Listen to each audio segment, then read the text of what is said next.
Episode 1. The Team.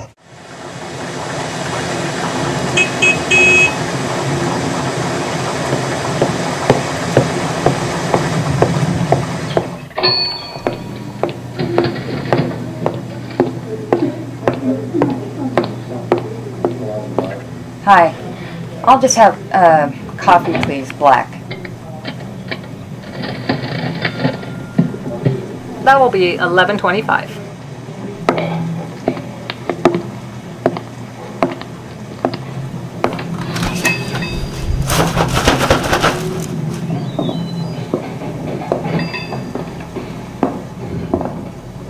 Miss Forsyth, a pleasure to meet you. And you are? Don't you recognize my voice? Or perhaps your flea from NATO helicopters? Don't know what you're talking about. I see we have a great deal to discuss. Come, the others are waiting. What others? Commander Thomas Slayton, Mike Jacoby, and yes, Sam.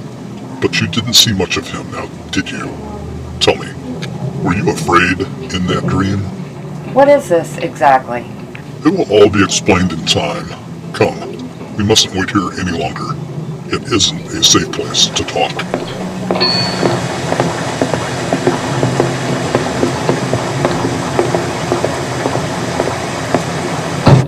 Miss Judy Forsyth, meet Sam Duffy, Mike Jacoby, Hi.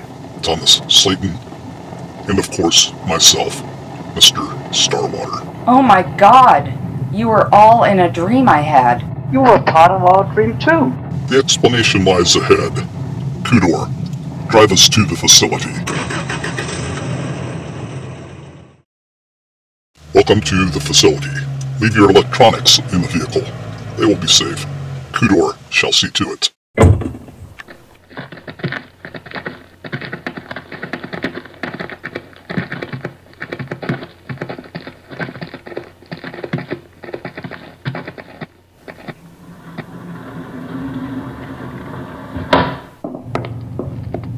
What is this place? This is the only place we will do business. We call it the facility. Won't you please sit down? Alright, I'm just going to be the guy who says something here, because you know what? I cooperated and got into the van, but I wouldn't normally do that, but something deep inside me telling me to do this. So, you know what? This is a nice facility now. I'll pass on taking the seat, but I got a question for you, Mr. Starwater. Well, what exactly makes you think I'm going to work for you? Or better yet, any of us for that matter? Ah, yes. The memory implant wasn't enough to convince you. Memory implant? Optogenetics, the device we used, developed by MIT to implant false memories. What the four of you interpreted as a bad dream was nothing more than sanctioned treatment. Sanctioned by what authority? Yes, the legality. Optogenetics is authorized under the Affordable Care Act, Section 3011. You see, human trials overwhelmingly showed that memory implants reduces stress. That prompted the FDA to fast-track approval as a medical procedure. Think of it as outpatient care. No person can unknowingly be subjected to behavioral research. The Belmont report says your sanctioned treatment wasn't legal. Perfectly legal. You belong to a government healthcare exchange. What privacy rights do you think that entails? Why then? Why bring us here? What, were we the positive outcome group in your human trial? You have been chosen to help us for very specific reasons. Chosen for what? Please allow me to explain. As I was saying, you have been chosen for very specific reasons.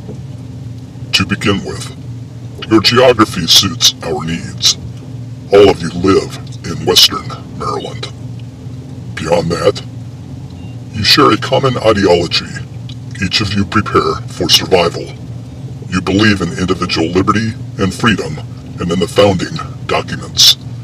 Your values are reminiscent of God, country, and apple pie. Beyond that, you have skills we deem critical to our success. Thomas, what is it that you do for a living? All right, I'll play, okay? I'll play along with this. I work in law enforcement, have for many years. I sat on a few Supreme Court cases as advising counsel. I also worked as an EMT while making my way through law school. Yes, a graduate from Harvard Law. Sam, what is it you do? Well, I had a career in Special Forces. I trained SEAL Team 6 for the Bin Laden raid. Currently, I train the FBI on ingress and emergency egress procedures at Langley. Most excellent. And Mike? Well, my field is archaeology. Participated in a few excavations out west. I can't really say much beyond that. Oh, allow me to fill in the blanks. You submitted a funding request to the Smithsonian for a national artifact repository, and it was rejected. Judy, what is it that you do?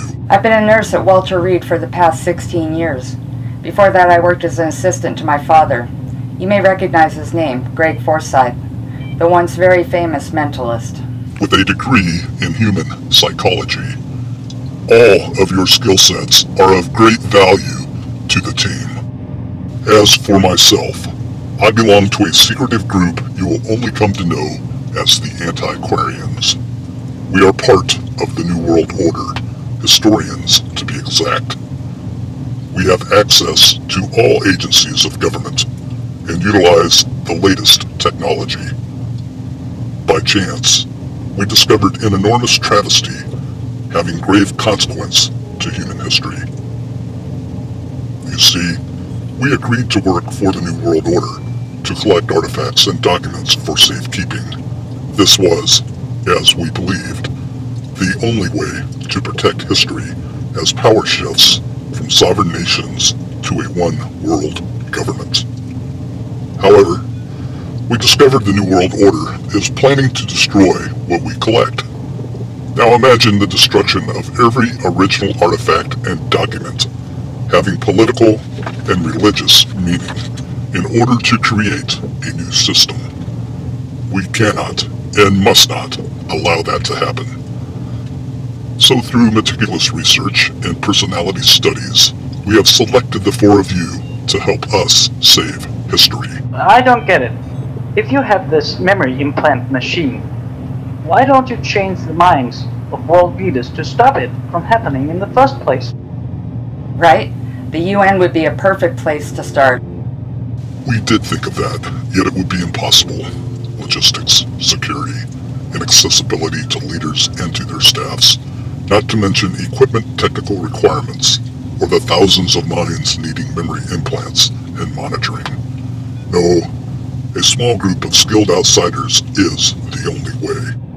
Okay, but what about the implant? You said we all have the same dream. Was any of it true? With 93.4% accuracy, artificial intelligence modeling predicted that by the year 2021, the world and everyone in it would be global citizens under a single government. The memory implant simply modeled that prediction. Yeah, but hey, 93% isn't absolute. What makes you think that it is? Human behavior modeling.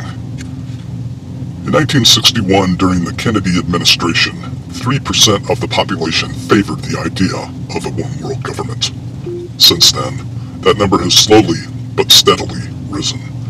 However, it is the so-called silent majority that pushes it over 93%.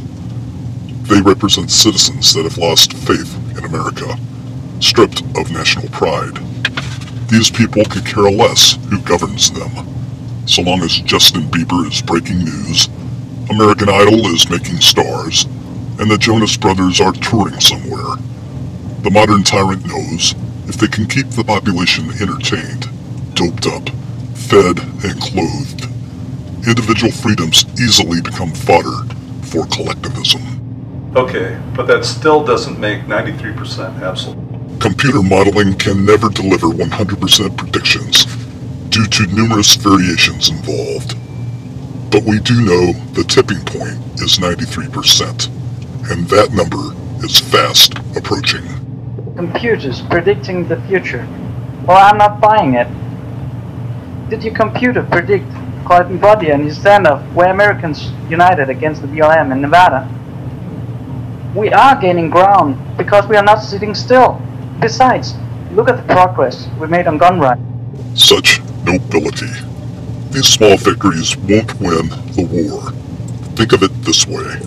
If a city the size of Boston can allow a disarmed teenager hiding in a boat to submit to martial law, how do you think an entire country will react to terror suspects being hunted down in every city, town, and countryside? The only reason it hasn't happened yet is the civilian national security force promised by your president isn't that big yet. But it will be soon. The bullets are already in place. But let's be frank, who is kidding who? The truth is, majority of citizens have always been pulled around by a minority of politicians. If you are thinking the majority will sacrifice personal comforts to fight for your notions of freedom, you are mistaken. The Revolutionary War is proof of that, fought by less than 5% of the population, including loyalists fighting for the crown, with the remaining 95% of well-wishers rooting for either side, ready to embrace more taxation had the revolution failed. So, the four of us are going to prevent this from happening. Yes, I see. You think it can be stopped. My apologies for not being blunt. Our task isn't to stop anything. We swear allegiance to a higher ideology far above the New World Order, above all political institutions. It is the code of Ouroboros. Life continues via self-consumption, simply meaning that through the destruction political institutions create, human history lives on. Our loyalty is in preserving that history. From the Communist Manifesto to the Bill of Rights, it all has equal place in human history. Okay, so you need us to do your dirty work. Think about that. For whatever reason, there's a huge anomaly that cannot be predicted. This alliance you're trying to form is treason against your agency you work for. And what about us? Are we thieves? Spies? Obviously computer modeling hasn't accounted for this, huh? And look what you're asking. You're asking for our help.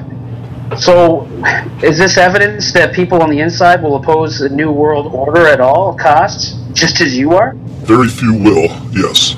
However, the opposition owns the supermajority, who will oppose you in exchange for promises of greater comfort. What cannot be taken away by laws will be stripped away by force.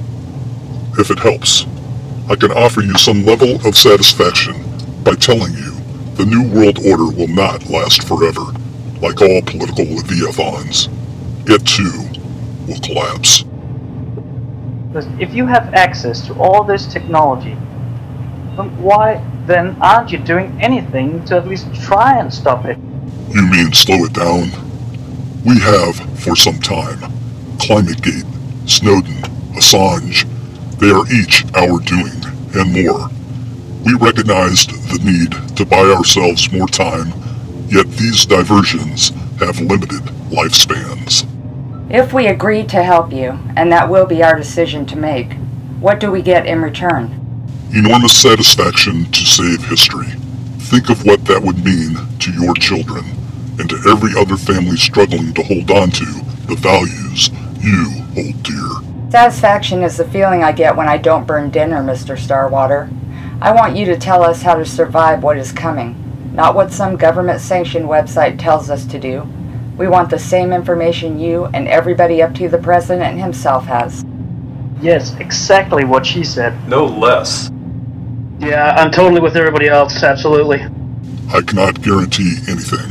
At best, I can provide you with a roadmap to avoid roadblocks. The rest will be up to you. A roadmap? What is this? No way.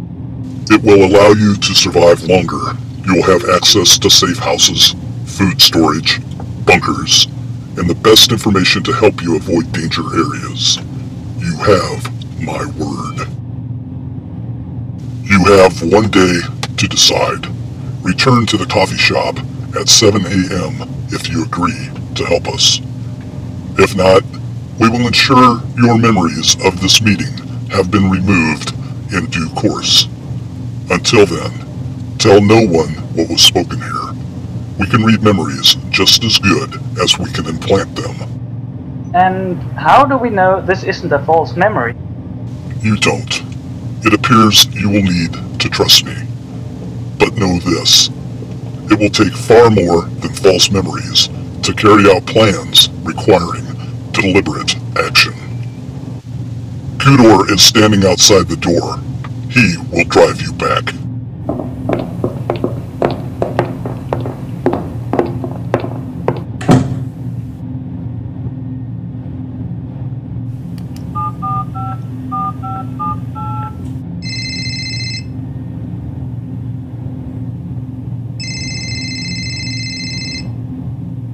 You have good news. They have reacted as predicted. Good. I shall inform the members.